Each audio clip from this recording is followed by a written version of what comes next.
اعوذ باللہ من الشیطان الرجیم بسم اللہ الرحمن الرحیم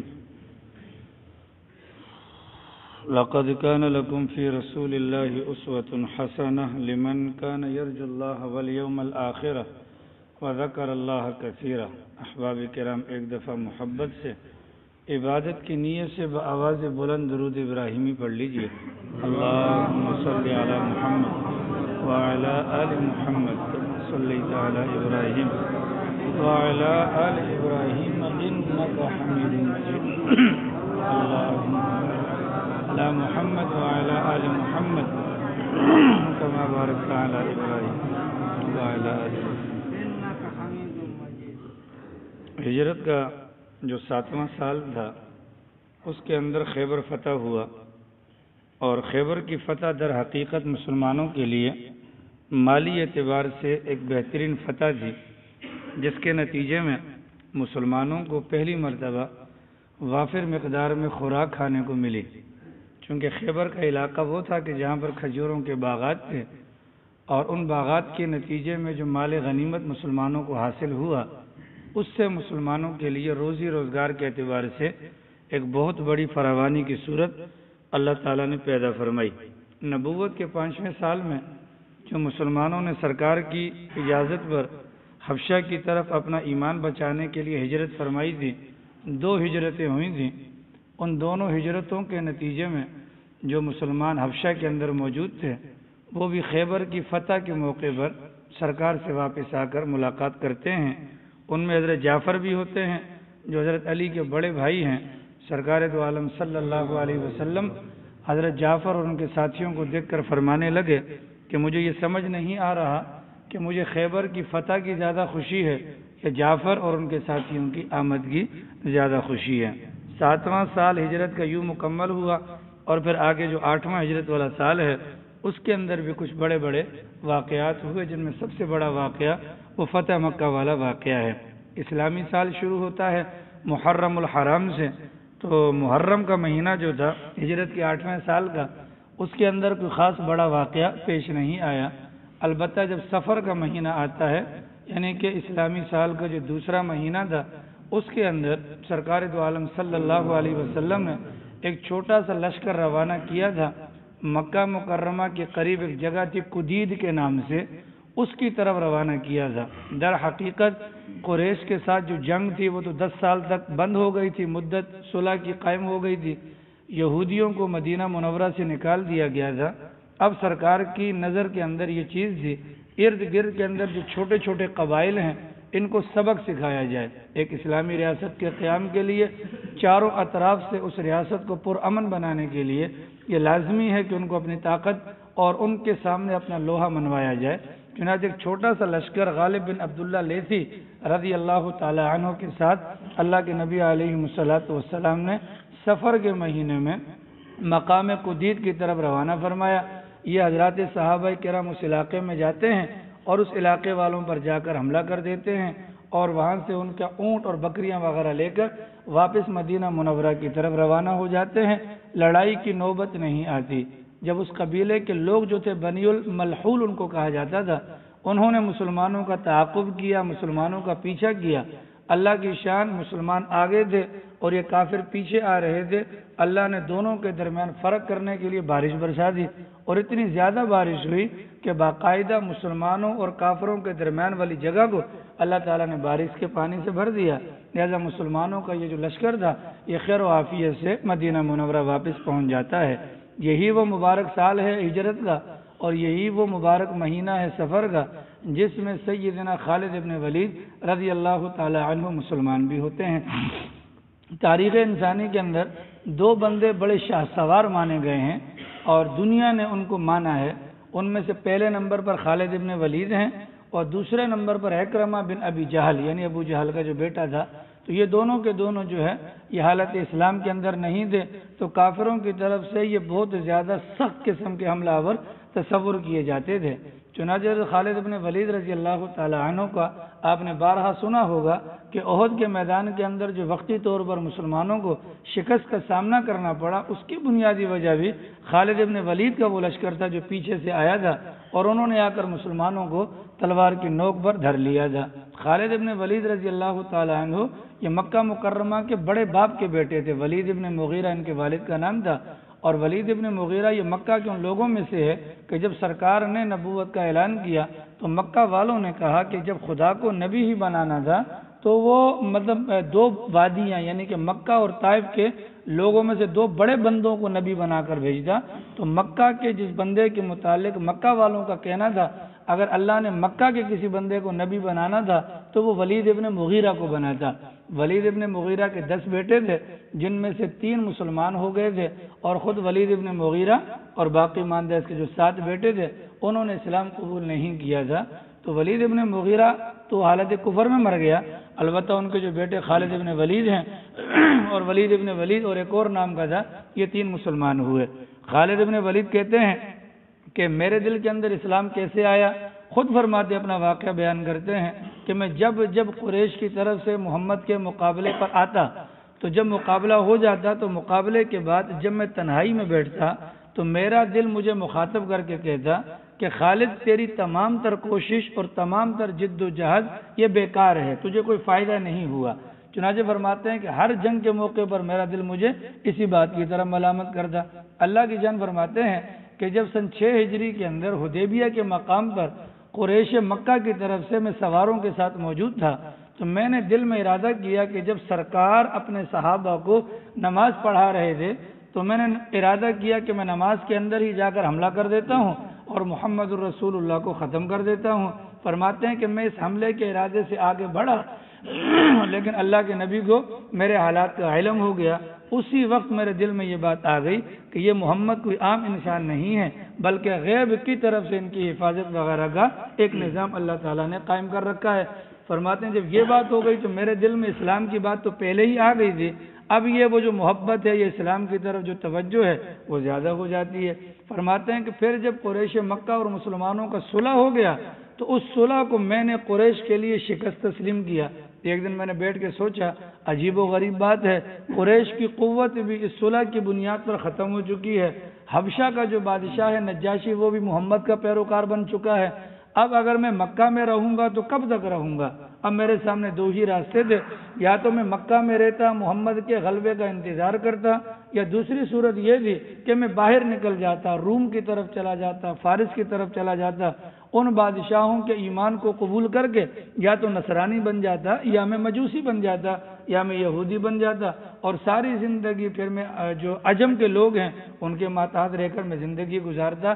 اسی سوچ کے اندر کشمکش کے اندر میں مبتلا تھا کہ سرکار دو عالم صلی اللہ علیہ وسلم سن 7 ہجری کے اندر عمرۃ القضاء کی نیت سے مکہ مکرمہ تشریف لائے.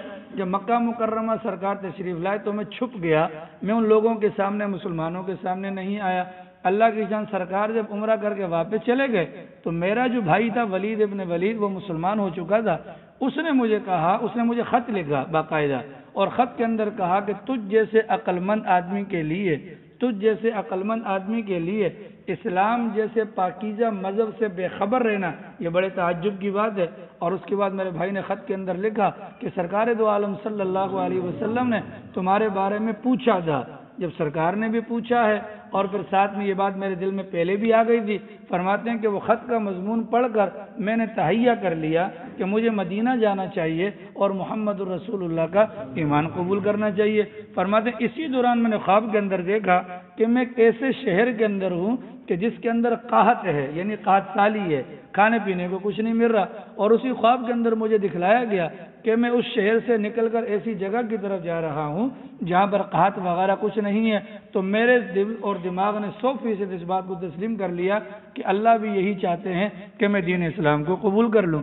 اللہ کی جان فرماتے ہیں میں گھر گیا, سامان سفر وغیرہ باندھا, تو میں نے سوچا اکیلا جانے سے بہتر ہے صفوان ابن امیہ سے بات کرتا ہوں. صفوان ابن امیہ کو جا کر میں نے کہا کہ دیکھو یار بات یہ ہے کہ نجاشی بھی محمد کا پیروکار بن چکا ہے اور تم دیکھ رہے ہو کہ یہودیوں کو مار کر انہوں نے نکال دیا ہے. اب ہمارے سامنے سوائے محمد کے اتباع کے کوئی راستہ نہیں بچتا.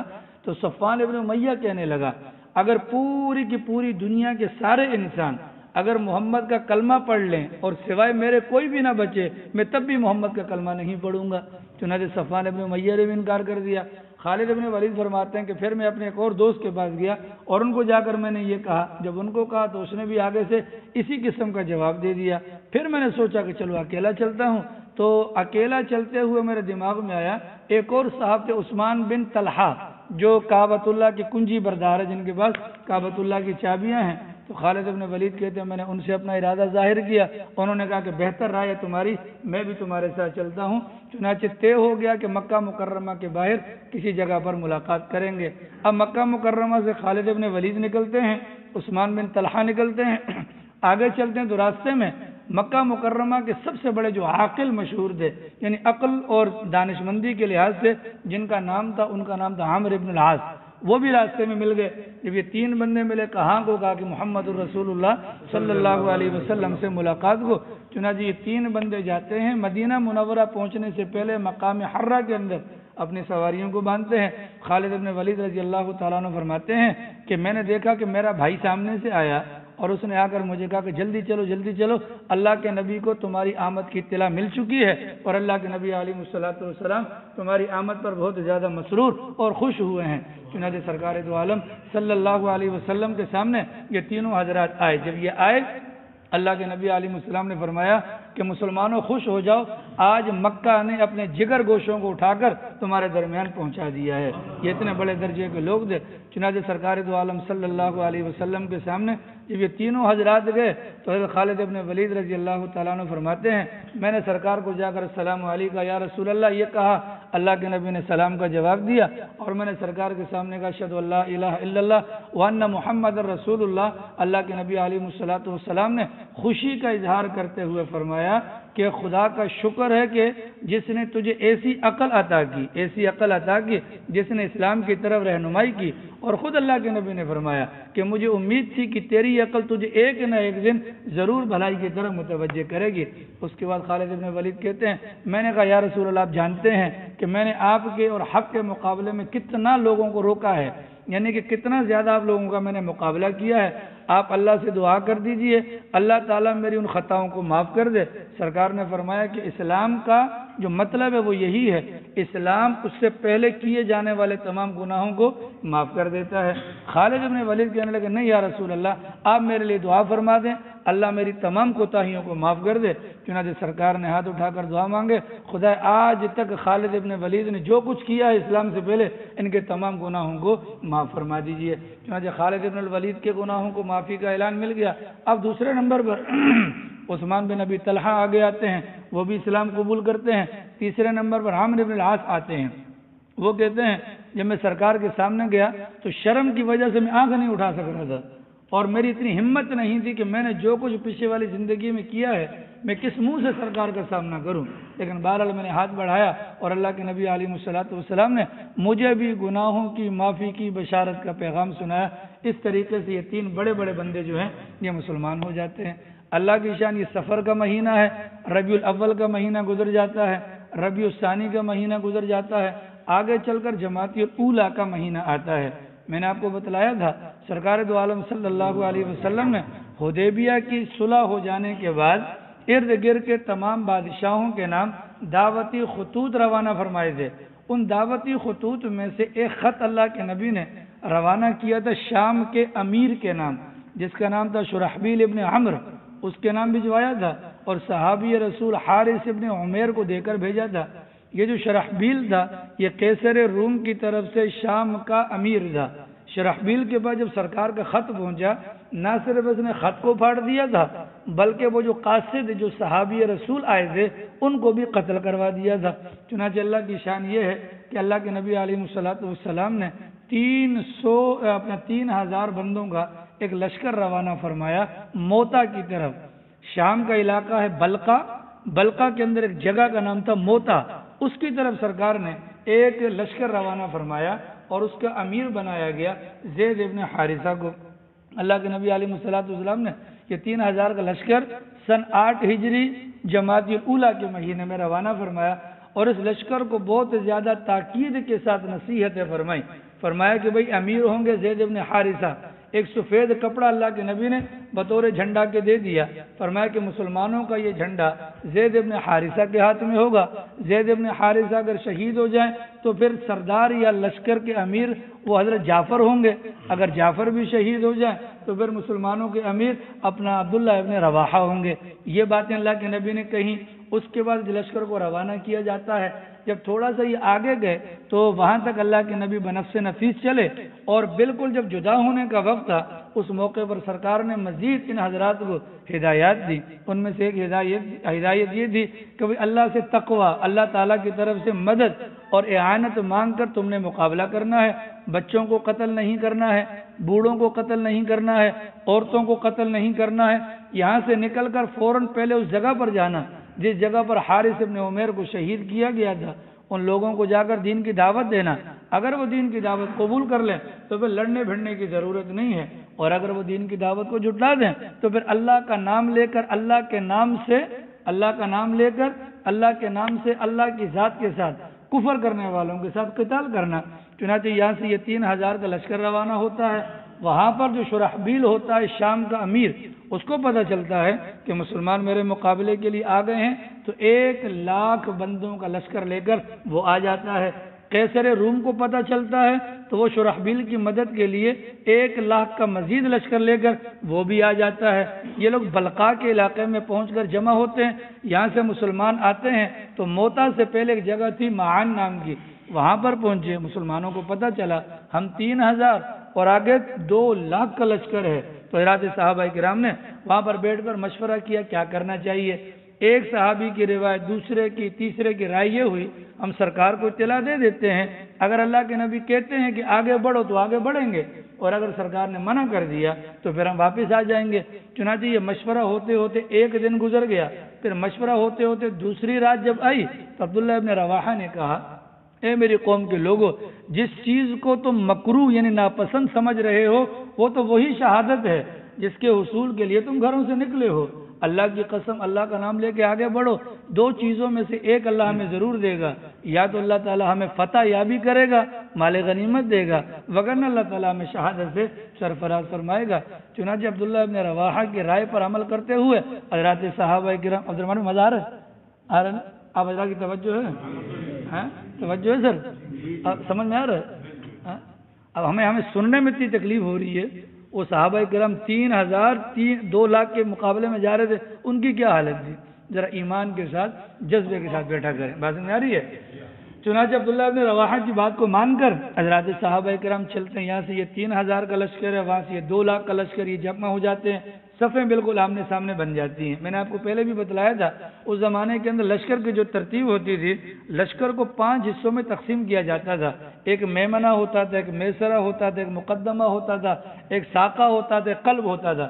یعنی لشکر کو 5 حصوں میں تقسیم کرتے تھے، کچھ لوگ آگے ہوتے تھے، کچھ پیچھے ہوتے تھے، کچھ دائیں ہوتے تھے، کچھ بائیں، اور وہ سینٹر کے اندر ہوتے تھے۔ اللہ کی شان، اسی لشکر کے اندر خالد ابن ولید رضی اللہ تعالیٰ عنہ بھی تھے، لیکن ان کو امیر نہیں بنایا گیا تھا، امیر تھے زید ابن حارثہ رضی اللہ تعالیٰ عنہ۔ چنانچہ اللہ کے نبی نے کہہ دیا تھا نا کہ زید شہید ہو جائے، تو زید کو تو شہید ہونا تھا۔ چنانچہ حضرت زید ابن ثابت رضی اللہ تعالیٰ عنہ سواری پر نہیں بلکہ ایک ہاتھ میں تلوار تھی اور ایک ہاتھ میں مسلمانوں کا جھنڈا لے کر پیادل روانہ ہوئے اور ان کی صفوں کے اندر گھس جاتے ہیں۔ لڑتے لڑتے وہ شہید ہو جاتے ہیں، مسلمانوں کا، اسلام کا جھنڈا گر جاتا ہے، تو فوراً حضرت جعفر آگے بڑھتے ہیں اور جھنڈے کو ہاتھ میں اٹھا کر وہ بھی لڑائی لڑنا شروع کرتے ہیں۔ ان کا دایاں ہاتھ کاٹ دیا جاتا ہے، جھنڈے کو بائیں ہاتھ میں پکڑ لیتے ہیں، بایاں ہاتھ بھی کاٹ دیا جاتا ہے، جھنڈے کو یوں گود کے اندر پکڑ لیتے ہیں، ان کو شہید کر دیا جاتا ہے۔ چنانچہ ان کو شہادت کے بعد جھنڈا نیچے گرتا ہے، عبداللہ ابن رواحہ رضی اللہ تعالیٰ عنہ آگے بڑھتے ہیں اور آگے بڑھتے ہوئے جھنڈے کو سنبھال لیتے ہیں۔ اب یہاں پر چھوٹا سا مسئلہ ہو گیا۔ چھوٹا سا مسئلہ یہ ہوا، عبداللہ ابن رواحہ رضی اللہ تعالیٰ عنہ جب آگے گئے، ان کو چوٹیں آئیں بہت زیادہ۔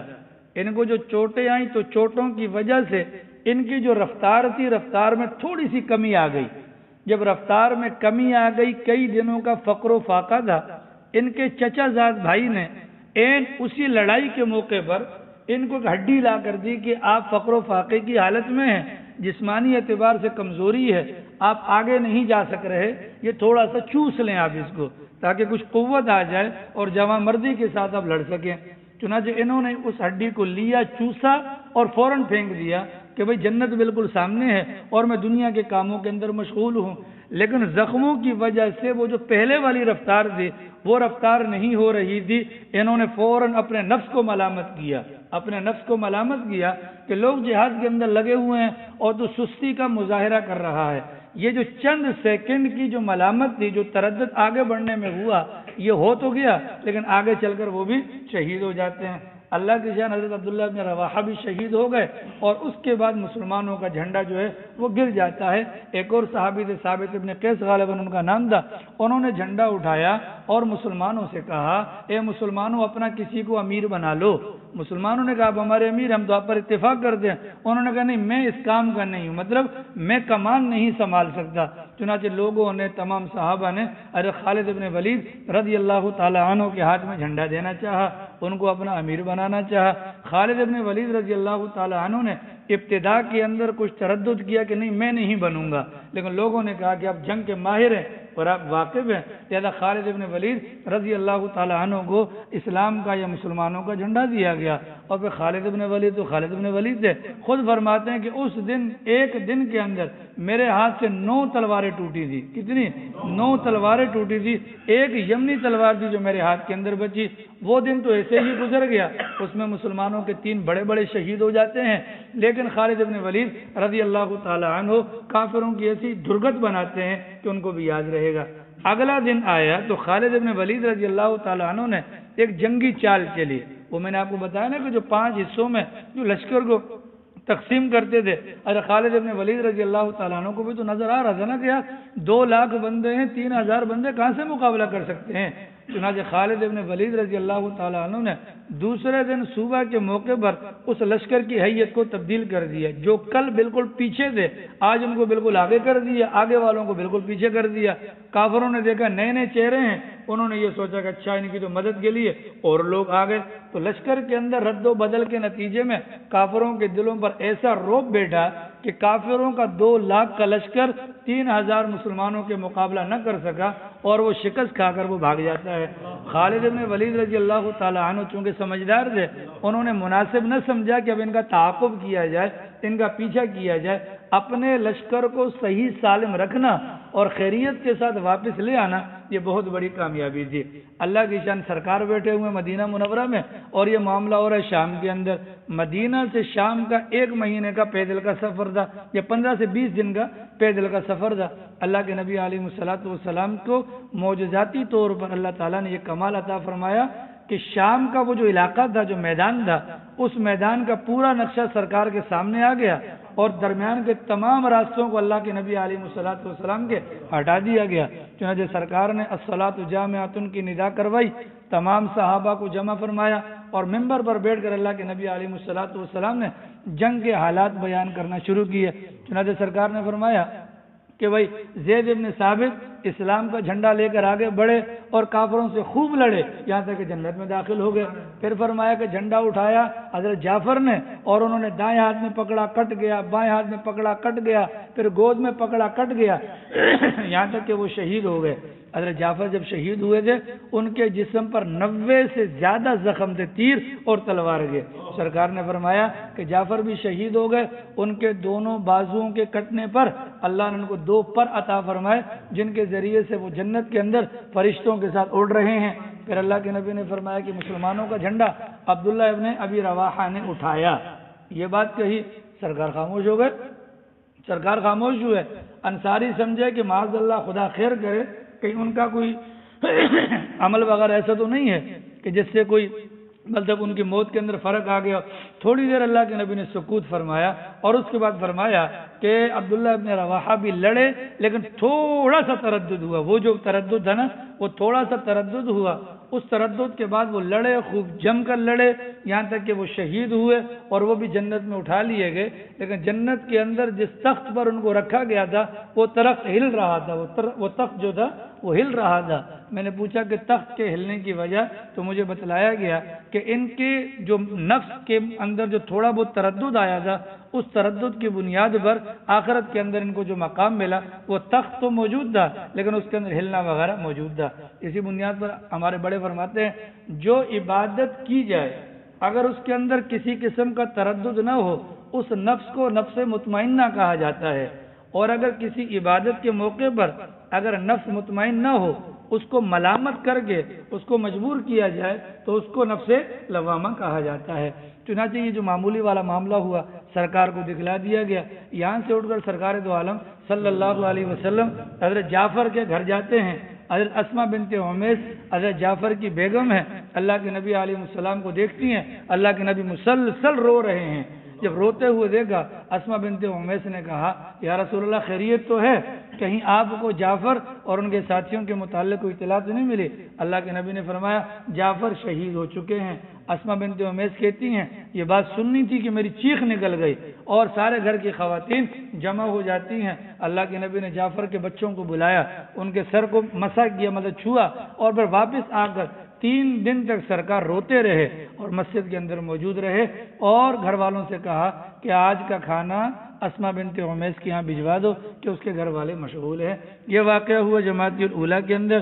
چنانچہ خالد بن ولید رضی اللہ تعالی عنہ جو امیر بنے تھے وہ واپس تشریف لاتے ہیں اور اس جنگ کے اندر 2 لاکھ کے مقابلے میں 3000 مسلمانوں کا لشکر، لیکن شہید صرف 12 بندے ہوتے ہیں۔ اگلا مہینہ آتا ہے جماعت الاخری کا، اس کے اندر سرکار دو عالم صلی اللہ علیہ وسلم ایک اور سریہ روانہ کرتے ہیں۔ اس سریے کے اندر سرکار دو عالم صلی اللہ علیہ وسلم جو امیر بنا کر بھجواتے ہیں وہ عامر ابن العاص کو بھجواتے ہیں، جو پہلے ابھی جو ان کے ساتھ ہی مسلمان ہوئے تھے ان کو لشکر دے کر روانہ کرتے ہیں۔ یہ مدینہ منورہ سے 10 منزل یعنی 10 دن کی مسافت پر ایک قبیلہ آباد تھا۔ اس قبیلے کے لوگوں کے متعلق پتہ چلا کہ وہ لوگ مدینہ منورہ پر حملہ کرنا چاہتے ہیں۔ سرکار دو عالم صلی اللہ علیہ وسلم نے یہ لشکر دے کر روانہ کیا۔ وہ 300 بندے تھے اور 30 گھوڑے تھے مسلمانوں کے۔ راستے میں آگے چل کر پتہ چلا کہ کافروں کی جماعت زیادہ ہے، چنانچہ رافع ابن مکیس نامی صحابی رسول کو سرکار کی اطلاع کے لیے بھجوایا جاتا ہے۔ اللہ کے نبی نے 200 بندے اور بھجوائے ابو عبیدہ بن الجراح کی سرکردی میں۔ چنانچہ یہ لشکر وہاں پر جاتا ہے اور ان کو مار وار کے فتح یاب ہو کر یہ واپس آ جاتا ہے۔ اس کے بعد اسی سال رجب کے مہینے کے اندر اللہ کے نبی علیہ الصلوۃ والسلام ابو عبیدہ بن الجراح کے ساتھ 200 یا 300 سواروں کی جماعت اپنا ساحل سمندر کی طرف قبیلہ جوہینہ کی طرف روانہ فرماتے ہیں۔ اس لشکر کے اندر سرکار نے جاتے ہوئے ایک تھیلا دے دیا تھا، اس کے اندر کھجوریں تھیں اور اس لشکر کے اندر بڑے بڑے صحابہ کرام تھے۔ اللہ کی شان، وہ کھجوروں کا جو تھیلا تھا وہ ختم ہو جاتا ہے، پھر صحابہ کرام نے کھجوروں کو چوس چوس کر گزارا کیا، پھر جب اس کے اندر بھی مادہ ختم ہو جاتا ہے تو درختوں کے پتوں کو جھاڑ جھاڑ کر ان پتوں کو پانی کے اندر گیلا کر کر کے ان کو کھانا شروع کیا۔ جب وہ بھی چکر ختم ہو گیا تو آگے چل کر اللہ کی شان ایسا ہوا کہ بھوک کی وجہ سے بے چین ہوئے تو ساحل سمندر کے قریب گئے۔ اللہ تعالیٰ نے ایک بڑی مچھلی کو وہاں پر ظاہر کر دیا جس کا نام عنبر ہے۔ اس ایک مچھلی کو حضرات صحابہ کرام نے 18 دن تک کھایا۔ کتنے دن تک؟ 18 دن تک کھایا۔ تو امیر لشکر ابو عبیدہ بن الجراح نے اس مچھلی کی ایک پسلی کی ہڈی کو لیا اور جو سب سے بڑا آدمی تھا اور سب سے بڑا جو اونٹ تھا اس کے اوپر سوار کیا اور اس کو باقاعدہ یوں کھڑا کیا تو وہ بندہ اس کے نیچے سے گزر گیا۔ 18 دن تک اس کو کھاتے بھی رہے اور اس کا تیل وغیرہ نکال کر اپنے بدن وغیرہ پر ملتے بھی رہے اور کامیابی کے ساتھ یہ لشکر بھی واپس آ جاتا ہے۔ تو رجب کا مہینہ سن 8 ہجری یہاں تک ہوا۔ رجب کے بعد شعبان ہے اور شعبان کے بعد رمضان کے مہینے کے اندر اللہ تعالیٰ نے مکہ مکرمہ کو فتح کیا۔ اس کے حالات کو انشاءاللہ کل بیان کیا جائے گا۔ اللہ پاک کو اجمعین۔